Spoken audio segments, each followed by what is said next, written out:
Hi everyone, നിങ്ങൾ ഇന്ത്യയിൽ നിർമ്മിക്കുന്ന വേ പ്രോട്ടീൻ പൗഡർ യൂസ് ചെയ്യുന്നവരാണ്. അങ്ങനെയാണെങ്കിൽ ഈ വീഡിയോ സേവ് ചെയ്തോളൂ, ഇത് നിങ്ങൾക്ക് വേണ്ടിയുള്ളതാണ്.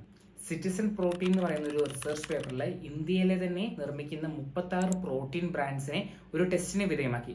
അതിന്റെ അനാലിസിസിൽ റിസൾട്ട് എങ്ങനെയാണ് വന്നിരിക്കുന്നത്? ഒന്ന്, വേ ബേസ്ഡ് പ്രോട്ടീൻ പ്രൊഡക്ട്സ്.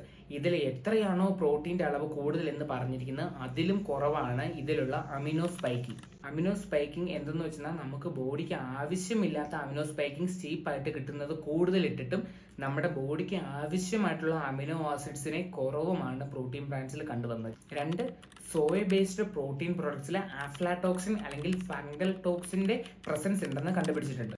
മൂന്ന്, വെജ് ബേസ്ഡ് പ്രോട്ടീൻ പ്രൊഡക്ട്സിൽ പെസ്റ്റിസൈഡ് റെസിഡ്യൂസിന്റെ പ്രസൻസ് ഉണ്ടെന്ന് കണ്ടുപിടിച്ചിരിക്കും. നാലാമത്തത്, ഹെർബൽ ബേസ്ഡ് ഉള്ള പ്രോട്ടീൻ സപ്ലിമെന്റ്സിൽ ലെഡിന്റെയും ആർസനിക്കിന്റെയും അളവ് കൂടുതലാണെന്ന് കണ്ടുപിടിച്ചിട്ടുണ്ട്.